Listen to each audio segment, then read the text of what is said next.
देख रहे हैं एचएनएन न्यूज, जुनून सच दिखाने का। मैं हूं आपके साथ उन्नति भटनागर। बुलेटिन की शुरुआत बड़ी खबर के साथ। देवरिया में 5 बांग्लादेशी नागरिक अरेस्ट, 2 नाबालिग लड़कियां और लड़का गिरफ्तार।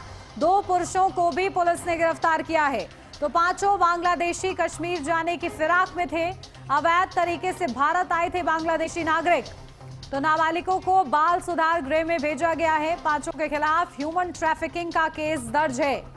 तो ये बड़ी खबर, नाबालिगों को बाल सुधार गृह में भेजा गया। तो पांचों के खिलाफ ह्यूमन ट्रैफिकिंग का केस दर्ज है। तो देवरिया में 5 बांग्लादेशी नागरिक अरेस्ट किए गए हैं। 2 नाबालिग लड़कियां और लड़का गिरफ्तार हुआ है। तो देवरिया में 5 बांग्लादेशी नागरिक हैं जो कि अरेस्ट किए गए हैं। तो पांचों के खिलाफ ह्यूमन ट्रैफिकिंग का केस दर्ज किया गया है। तो कई संगीन आरोप और ऐसे में बाल सुधार गृह में भेजा गया है नाबालिगों को। तो बांग्लादेशी नागरिक बताए जा रहे हैं। ह्यूमन ट्रैफिकिंग के मामले सामने आए, जिसके बाद नाबालिगों को बाल सुधार गृह भेजा गया है। और पांचों के खिलाफ क्योंकि कई बड़े आरोप हैं, तो ह्यूमन ट्रैफिकिंग के भी आरोप लगे हुए हैं। केस दर्ज हुआ है।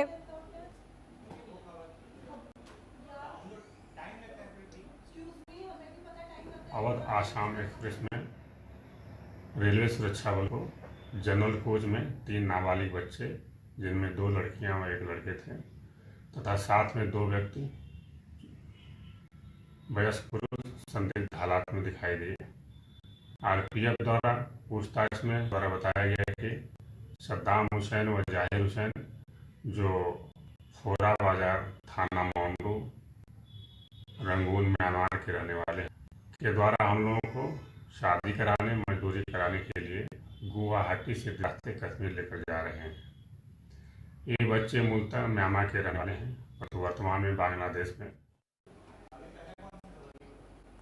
तो देवरी में 5 बांग्लादेशी नागरिक गिरफ्तार हुए हैं। अवैध तरीके से भारत आए थे ये बांग्लादेशी नागरिक। अपडेट लेते हैं, हमारे संवाददाता विजय तिवारी हमारे साथ जुड़ गए हैं। विजय, क्या कुछ जानकारी मिल रही है आज की, जिस तरीके से 5 बांग्लादेश, क्या खुलासे अभी तक हुए हैं? ह्यूमन ट्रैफिकिंग जैसे गंभीर आरोप हैं इन लोग पर। 5 बांग्लादेशी नागरिक है जो ट्रेन रेल मार्ग से ये लोग जम्मू कश्मीर जा रहे थे। नौकरी और शादी का झांसा देकर के 2 नाबालिग युवती और 1 लड़के के साथ ये 2 जो आरोपी है, सद्दाम हुसैन पुत्र नूर मोहम्मद हुसैन और जाहिर हुसैन उर्फ जादिर हुसैन, ये दोनों लड़कों को नौकरी और शादी का झांसा देकर के जम्मू कश्मीर ले जा रहे थे, जिसमें कि देवरिया थाना एसटी और रेलवे पुलिस ने गिरफ्तार किया है। लेकिन क्या ये पूरा किस तरीके से ये अरेस्ट किए गए, कैसे खुलासा हुआ इसका विजय? पुलिस जब ट्रेन में अपनी ब्रीफिंग कर रही थी, जांच पड़ताल कर रही थी, उसी दौरान संदिग्ध हालत में युवतियों के साथ इन 2 पुरुषों को पाया, जिससे कि पूछताछ किया गया, जिसमें कि ये खुलासा हुआ विदेशी नागरिकों का, जो कि अवैध तरीके से भी घुसपैठ किए हैं। बिल्कुल अवैध तरीके से घुसपैठ ही है। और अब क्योंकि बाल सुधार गृह इन लोगों को भेजा गया, इस संबंध में क्या जानकारी विजय? कि जो नाबालिग लड़कियां हैं उनको गोरखपुर बाल सुधार गृह भेजा गया और जो युवतियां हैं वो बाराबंकी भेजा गया, जबकि ये जो मुख्य 2 आरोपी हैं इनको देवरिया जिला कारागार में बंद किया गया। बाकी न्यायिक जो कार्रवाई होती है उसको पुलिस कर रही है। और पुलिस की ओर से क्या कुछ कहा गया इस पूरे मामले में? जा रही है कि नेटवर्क कहां तक है, उसको भी जल्द खुलासा करने का दावा किया जा रहा है। ठीक है विजय, बहुत शुक्रिया आपका। तो देखिए 5 बांग्लादेशी गिरफ्तार हुए हैं, जो कि नागरिक बताए जा रहे हैं, बांग्लादेश नागरिक हैं। अवैध तरीके से पहले भारत की सीमा में प्रवेश करते हैं। ह्यूमन ट्रैफिकिंग के इन पर आरोप हैं और इसमें से नाबालिग भी हैं जिनको बाल सुधार गृह भेजा गया है।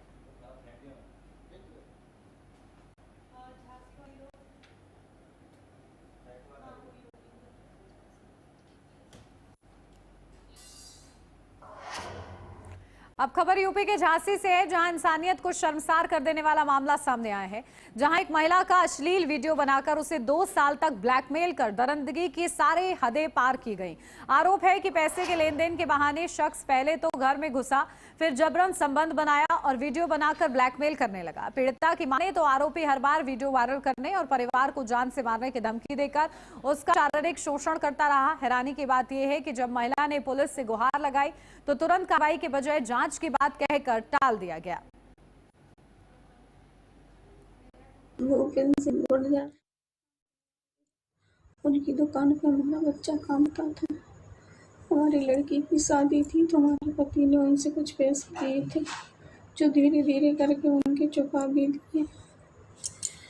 एक दिन भूपेंद्र ने फ़ोन किया और बोले कुछ काम है तो दुकान पे आओ।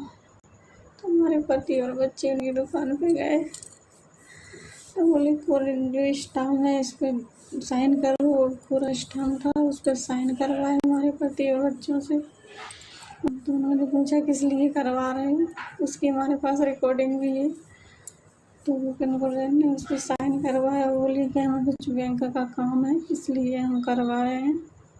हमारे पति बच्चों ने उस पर साइन कर दिए। उसी पे भूपेंद्र गुर्जर ने हमारा मकान नोटरी करवा लिया है। हमारे साथ गलत हो रहा है सर। भूपेंद्र सिंह गुर्जर हैं जो मतलब उनके यहाँ हमारा लड़का काम करता है, दुकान पे कपड़े की दुकान है उनकी।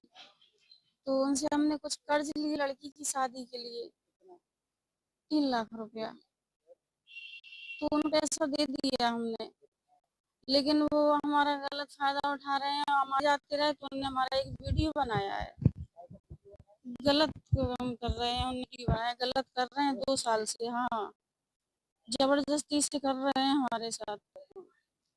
तो उसी को लेकर धमकी देते हैं, बोले किसी को बोला तो हम तुम्हारे पति को जान मार देंगे, बच्चे को मार देंगे। 2 साल से किसी को बताने भी नहीं दे रहे। वो बोल रहे थाने जाओगी तो तुम मारे जाओगे। अपडेट लेते हैं इस पर। धीरेन्द्र रायकवार हमारे साथ जुड़ गए। धीरेन्द्र, क्या कुछ जानकारी? देखिए, महिला के साथ दरिंदगी का मामला सामने आया है, धमकी भी दी जा रही है, खुशी है, क्या कुछ अब तक कार्रवाई? बिल्कुल बता दें, झांसी के समतल थाना इलाके का मामला है, जहां ये पीड़िता महिला थाने पहुंची है, जिसने पूरी बात बताई, लेकिन पुलिस ने उसकी शिकायत न सुनते हुए उसे 5 बजे पुनः बुलाने की बात कही। हालांकि ये तस्वीरें जो है, इसके साथ साथ जो महिला रो रो कर अपना बयान दे रही है, साफ नजर आ रहा है कहीं ना महिला के साथ जांचती हुई है, जिसकी वजह से उसने शिकायती पत्र दिया था। जो आरोपी है वो उसके यहाँ इसका महिला का बेटा काम करता था, धीरे धीरे घर आना जाना शुरू हुआ और किसी दिन मौका पाकर उसने इससे जबरदस्ती की और जबरदस्ती का पूरा वीडियो रिकॉर्ड कर लिया। अश्लील पूरा वीडियो है, जो वीडियो आरोपी ने महिला को दिखाया। उसके बाद लगातार 2 साल से उसकी आबरू जोड़ने का काम ये आरोपी कर रहा था, लेकिन जब हद से ज्यादा ये बात बढ़ गई और यहाँ तक कि महिला के बेटे ने भी यह आपत्तिजनक हालत में उक्त व्यक्ति को देख लिया, जिसके बाद उस पीड़ित महिला और परिवार के लोगों ने हिम्मत जुटाई और पुलिस से शिकायत की, लेकिन उसकी सुनवाई नहीं हुई। तब कहीं जाकर पीओ कार्यालय पहुंची है और वहां पर शिकायती पत्र दिया है। जी।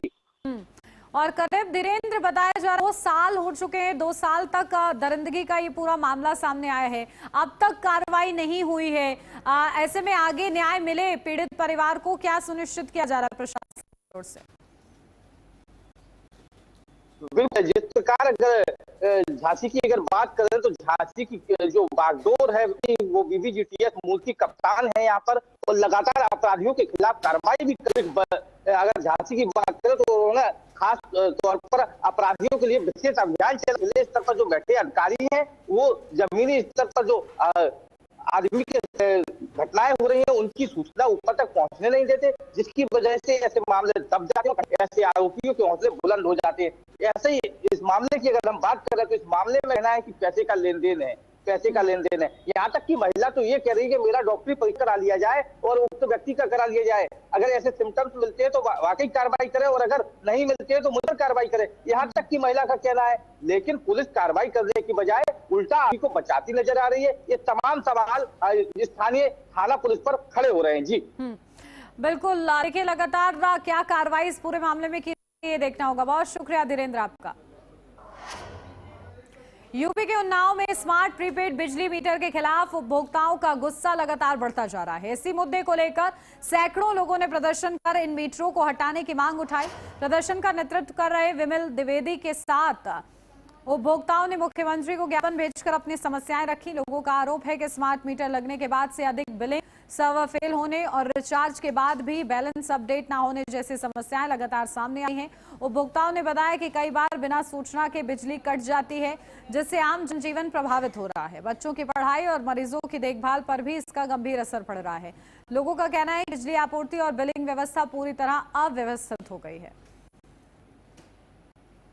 हम सब नर सेवा नारायण सेवा समिति के माध्यम से आज बिजली उपभोक्ताओं की समस्याओं को लेकर माननीय मुख्यमंत्री जी को संबोधित ज्ञापन जिलाधिकारी महोदय के माध्यम से आज हम सब ने भेजा है।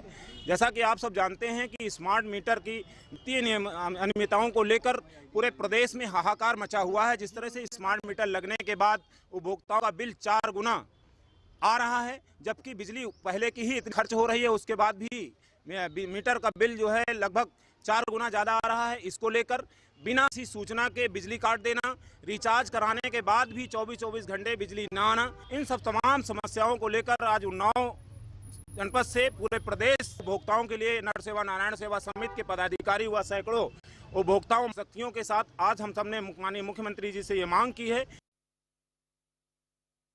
हमारी बिजली की समस्या ये है, हमारा एक दिन का बिल आया 21,800 कुछ रुपए, तो वो हम जाके वहाँ पे विद्युत ऑफिस गए, वहाँ पे हमने सही किया, फिर हमारा 7,500 रुपये का बिल है, हमने जमा कर दिया और उसको जमा करने के बावजूद हमारे अकाउंट में 508 रुपये प्लस में दिख रहा था। एक दिन का बिल आया, फिर उसके बाद में 22,099 रुपये का, और तुरंत हमारी बिजली काट दी गई। क्या चाहते हैं? हम ये चाहते हैं कि बिल सही हो, जो हमारे अकाउंट में जितना शेष बैलेंस था वो हमें फिर से दिया जाए। हमारा मीटर हाँ, हम जा चुके हैं, शिकायत पत्र भी दे चुके हैं, लेकिन वहाँ पे नहीं हो रही बिजली ऑफिस में। यूपी के बहराइच जिले में डीजल और पेट्रोल की किल्लत को लेकर किसानों में भारी नाराजगी देखने को मिल रही है। गेहूं की कटाई के बाद खेतों की सिंचाई और अन्य कृषि कार्यों के लिए डीजल की जरूरत बढ़ गई है, लेकिन समय पर ईंधन न मिलने से किसानों की मुश्किलें बढ़ गई हैं। पेट्रोल पंपों पर किसानों की लंबी कतारें लग रही हैं और कई बार घंटों इंतजार के बाद भी उन्हें खाली हाथ लौटना पड़ रहा है, जबकि प्रशासन का दावा है कि जिले में ईंधन की कोई कमी नहीं है। मोतीपुर तहसील के जालिम नगर पेट्रोल पंप हालात बिगड़ गए, जहां ईंधन न मिलने पर किसानों ने हंगामा कर दिया। सूचना पर उत्तर प्रदेश प्रशासन ने मौके पर पहुंचकर स्थिति को नियंत्रित किया है। जांच जारी है।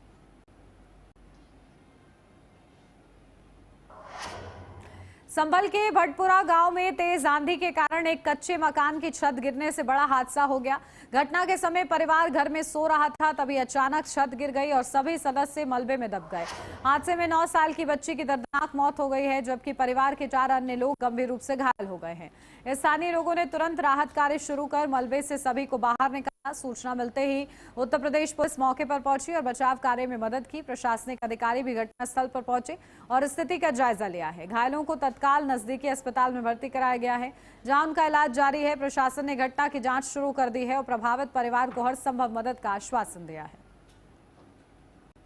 सूचना प्राप्त हुई कि कल दिनांक 17/4/2026 की रात्रि 9 बजे के आसपास आंधी आई थी। इस आंधी से पप्पू के मकान की छत गिर गई। इस छत के नीचे मलबे में पप्पू की पुत्री प्रियांशी की स्थल पर मौत हो गई। पप्पू व ममता घायल हो गए, जिन्हें प्राथमिक उपचार हेतु चिकित्सालय भिजवा दिया गया। उन्नाव में सफीपुर कोतवाली क्षेत्र के उन्नाव हरदोई मार्ग स्थित बमहना चौराहे के पास एक भीषण सड़क हादसा हो गया, जिसमें बाइक सवार युवक की दर्दनाक मौत हो गई। जानकारी के अनुसार युवक ट्रक को ओवरटेक कर रहा था, तभी सामने से आ रही स्कॉर्पियो से उसकी बाइक की जोरदार टक्कर हो गई। टक्कर के बाद युवक अनियंत्रित होकर ट्रक के नीचे आ गया, जिससे उसकी मौके पर ही मौत हो गई। मृतक की पहचान राजेश के रूप में हुई है, जो माखी थाना क्षेत्र के हिमाचल खेड़ा गांव का निवासी था। वो अपने रिश्तेदार के अंतिम संस्कार में शामिल होने बंगरा मऊ जा रहा था। सूचना मिलने पर उत्तर प्रदेश पुलिस मौके पर पहुंची और शव को कब्जे में लेकर पोस्टमार्टम के लिए भेज दिया। मामले की जांच शुरू कर दी गई है।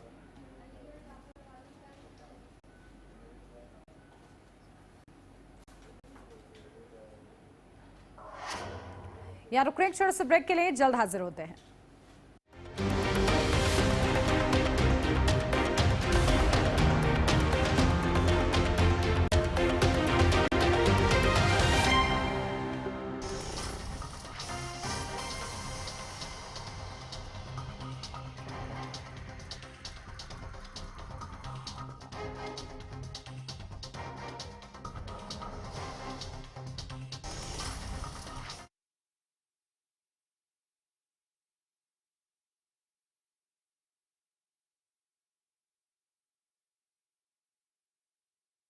आइसक्रीम खाओगी? जंगल में आइसक्रीम मिलती है।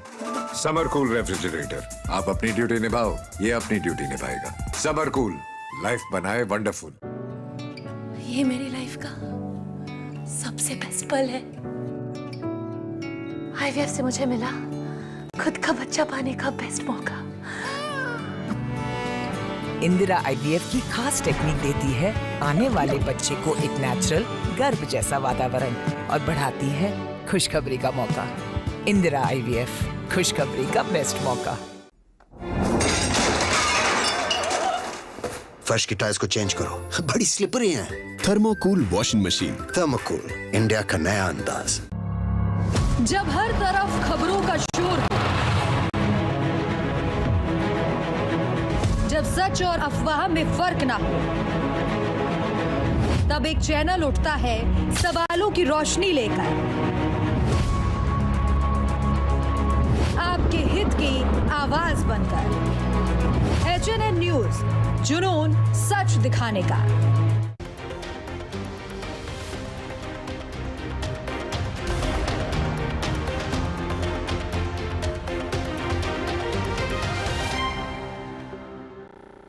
ब्रेक के बाद स्वागत है आपका। बढ़ते हैं आगे। उन्नाव में सफेपुर कोतवाली क्षेत्र के उन्नाव हरदोई मार्ग स्थित बमहना चौराहे के पास एक भीषण सड़क हादसा हो गया, जिसमें बाइक सवार युवक की दर्दनाक मौत हो गई। जानकारी के अनुसार युवक ट्रक को ओवरटेक कर रहा था, तभी सामने से आ रही स्कॉर्पियो से उसकी बाइक की जोरदार टक्कर हो गई। टक्कर के बाद युवक अनियंत्रित होकर ट्रक के नीचे आ गया, जिससे उसकी मौके पर ही मौत हो गई। मृतक की पहचान राजेश के रूप में हुई है।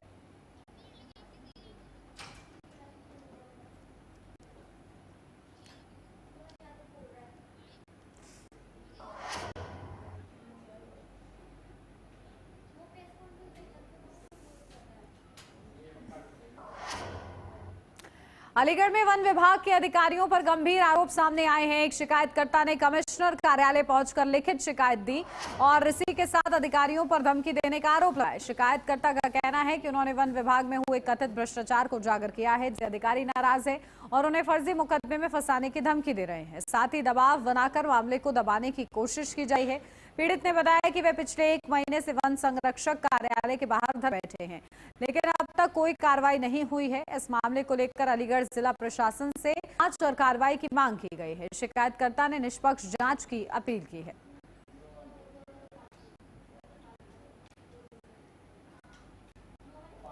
में मेरी माँ और धमकी संजय जो बंदर है, सचिन चौधरी और गौरव कुमार और एक हैनड भीमगिरी जो स्टेनो प्रभारी है, 4 जने आए दिन धमकी दे रहे हैं। कभी एक बार टेंट उखाड़ भी धमकी देते हैं, कभी ST एक्ट को लगाने की धमकी दे रहे हैं।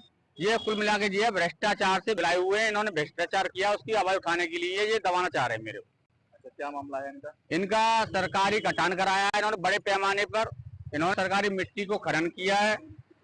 कल भीमसेन सागर आए, इनसे लिफाफा लिया, गाड़ी में डाला, चले गए। ना तो धरना प्रदर्शन पे जो महिला बैठी हुई है और मैं वहां था मौके पर, ना तो वार्ता की। इन अधिकारियों ने इतना भ्रष्टाचार चरम सीमा पर पहुंचा दिया है, हद से ज्यादा। उसी को लेके आज मैं जो मंडल आयुक्त महोदय हैं उनसे आज मिला हूं, मेरी मां मिली है।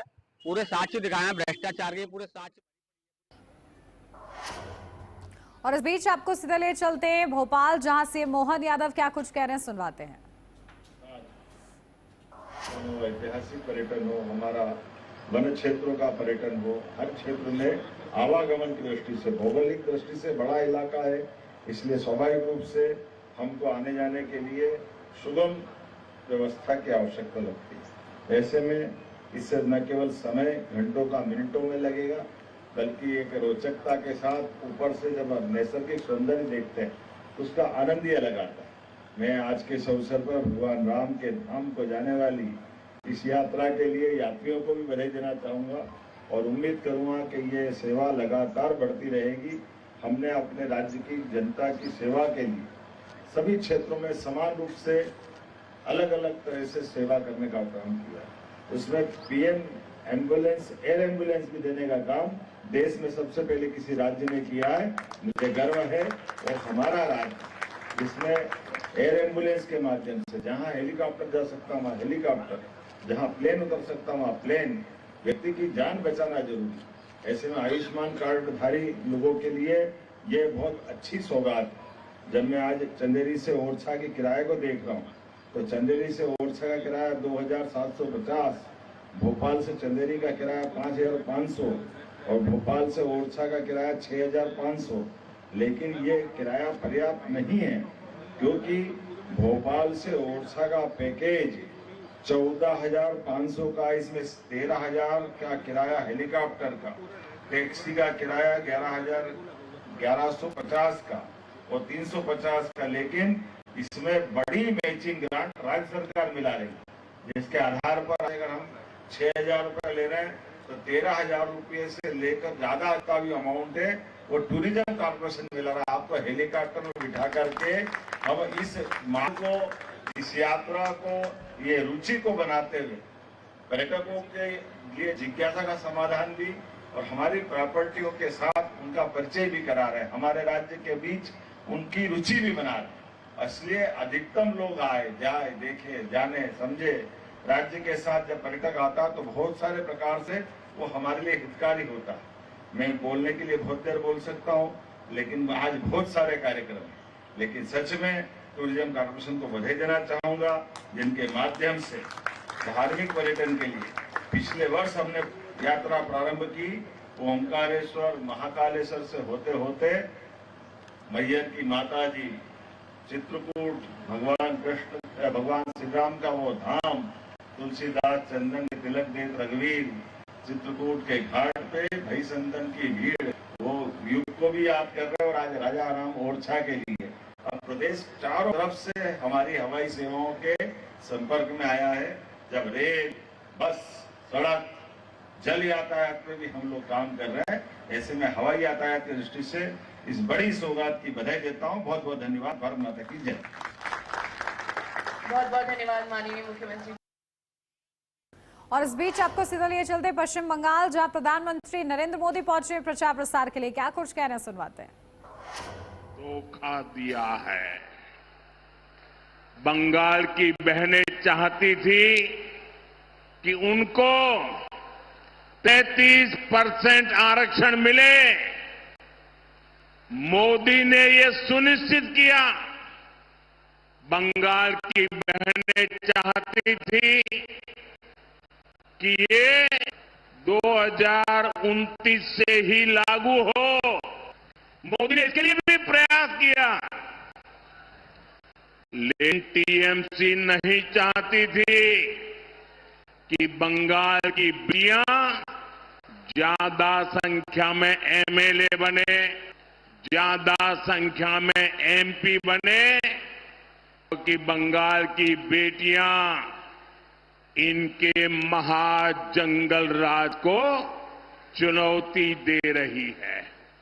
इसलिए टीएमसी ने कांग्रेस के साथ मिलकर साजिश रची और इन्होंने महिलाओं के लिए 33% सीट सुरक्षित रखने का कानून नहीं बनने दिया।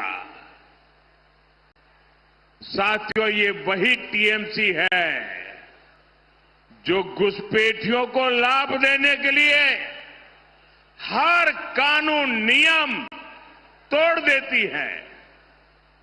ये वही टीएमसी है जो धर्म के आधार पर आरक्षण देने में जुटी है, संविधान की भावनाओं का गला घूंटने में लगी हुई है।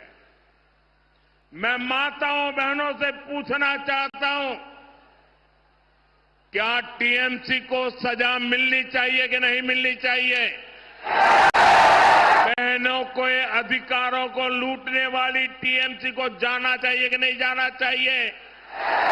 टीएमसी को पक्की सजा होगी, पक्की सजा होगी। यहां जो हमारे कुर्मी समाज है उसकी बात टीएमसी सुनने को तैयार नहीं है। घुसपैठियों की सुनती है, कुर्मी समाज की नहीं सुनती है। लेकिन अपने वोट बैंक को संविधान के विरुद्ध आरक्षण देना चाहती है।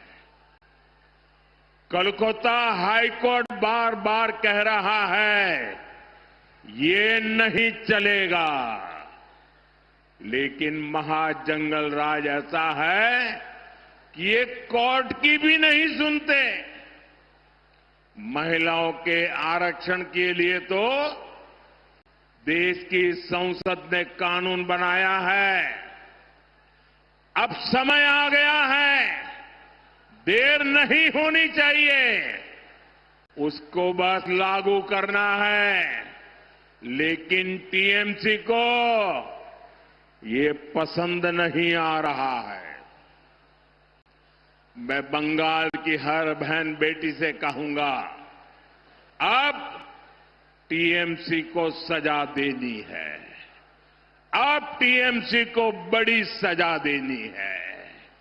महाजंगल राज को महासजा मिलनी चाहिए। साथियों, आदिवासी बहनों बेटियों से तो टीएमसी बहुत नफरत करती है। बीजेपी ने देश को पहली आदिवासी महिला राष्ट्रपति दी, क्योंकि हम आदिवासी समाज को सशक्त करना चाहते हैं। लेकिन टीएमसी ने आदिवासी तो जमकर करते हुए विपक्ष पर नजर आ रहे हैं, खासतौर से टीएमसी पर प्रधानमंत्री नरेंद्र मोदी को प्रहार करते हुए। और इसी के साथ इस बुलेटिन में बस इतना ही। खबरों का सिलसिला आगे भी जारी रहेगा। आप देखते रहिए एचएनएन न्यूज, जुनून सिखाने का।